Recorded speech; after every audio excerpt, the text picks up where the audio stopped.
Good morning दोस्तों। आज के क्लास में ऑल कॉम्पिटिटिव एग्जाम के लिए इंग्लिश का ईडीएम को लाए हैं। तो आइए बिना देर किए हुए क्वेश्चन की ओर बढ़ते हैं। ऑन थिन आइस मतलब जोखिम भरी स्थिति। जब पतली बर्फ होती है, उस पतली बर्फ पे चलना बहुत ही कठिन होता है। उसे इन ए प्रिकेरियस और रिस्की, उसे जोखिम भरी स्थिति उत्पन्न हो जाती है।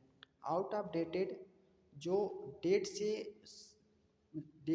आउट हो चुका हो, उसे पुराने ज़माने में क्या कहते हैं? जैसे समथिंग ओल्ड फैशन, जो पुराने ज़माने का है उसे आउट ऑफ डेटेड कहते हैं, क्योंकि वह जो इस समय चल रहा है, इस समय वह यूज नहीं हो रहा है, उसे आउट ऑफ डेटेड कहते हैं। ऐसी कोई भी चीज़ हो जो पुराने समय की हो लेकिन अब यूज नहीं हो रही हो, उसे आउट ऑफ डेटेड बोला जाता है।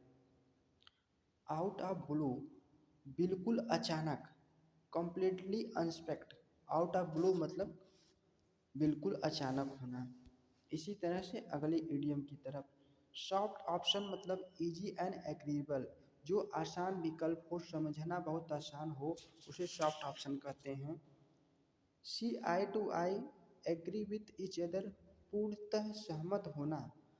आई टू आई मतलब किसी से, अच्छा आप ये बताइए, आप ये लोग ये बताइए कि किसी से आप आई टू आई, आँख से आँख मिलाकर कब बात करेंगे? जब तो आप एग्री होंगे विथ ईच अदर, जब दोनों लोग एक दूसरे से सहमत होंगे, पूर्णतः सहमत होंगे, तभी ना आँख से आँख मिलाकर बात करोगे। उसी को सी आई टू आई कहा जाता है। शेक ऑफ मतलब भूल जाना। गेट रेडी ऑफ मतलब भूल जाना। शेक ऑफ मतलब भूल जाना को बोला जाता है। तो अगले क्वेश्चन की ओर, शॉट इन द डार्क मतलब शॉट इन द डार्क इसे कहा जाता है जो अंधेरी में तीर चलाना को बोला जाता है। An attempt to guess something, जब से आप परीक्षा हॉल में जाते हैं तो वहाँ जो नहीं आता है आपको क्वेश्चन, तो उसमें आप शॉट इन द डार्क, अंधेरी में तीर चला रहे होते हैं, जो तो जिसे हम तुक्का कहते हैं, तुक्का मार के आते हैं, वही कहते हैं शॉट इन द डार्क, अंधेरी में तीर चलाना।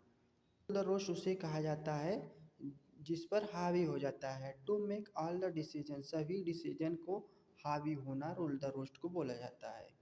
रन आउट द स्ट्रीम, उत्साह खत्म हो जाना मतलब रन, दौड़ते दौड़ते धारा से आउट हो जाना, बह जाना, मतलब उत्साह खत्म हो गया। टू लॉस इम्पोटिएशंस enthusiasm and stop doing something, किसी कार्य को कम करना। तो अगले क्वेश्चन की ओर बढ़ते हैं दोस्तों। शॉट थ्रो डिटेक्ट, पता चल जाना।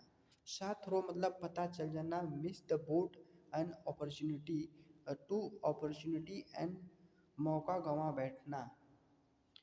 ह्यूमन सर्विस मतलब बहुत अच्छा कार्य करना। Excellent service, useful, help in need, अच्छा कार्य करना, ह्यूमन सर्विस को बोला जाता है। तो अगले क्वेश्चन की ओर यहाँ देखिए लाए हैं दोस्तों। यहाँ है एक्सक्यूजिशन होता है। Short journey made by A group of persons together, एक साथ सैर भ्रमण को बोला जाता है एक्सक्यूशंस। एंग्री एट इनजस्टिस, अन्याय से क्रोधित होना, इंडिजेंट को कहा जाता है। Gradual healing through after skins or injury के कारण चोट लग जाना। कंसोलेशन, उस समय सांत्वना रोज देते हैं। Building in which historical things are kept, एक ऐसी बिल्डिंग कहा जाता है जिसमें ऐतिहासिक की चीज़ें जो रखा जाता है उसे म्यूजियम कहते हैं। तो अगले क्वेश्चन की ओर बढ़ते हैं। ऑफ द डे टाइम ये फ्रेज है, इसका मतलब ड्यूनियल होता है। ड्यूनियल मतलब दैनिक कार्य होता है। Psycho, one who has strong mental power, जिसकी मेंटल पावर मजबूत हो। एंटीपिक, एक्वेरल सम वुमेन, जो झगड़ालू महिलाएं होती हैं उसे एंटीपी कहते हैं। ग्रैंडिलोक्यू कहते हैं, using a pompous style in speech, grandiose कहते हैं। तो जय हिंद दोस्तों। मिलते हैं अगले सेशन में।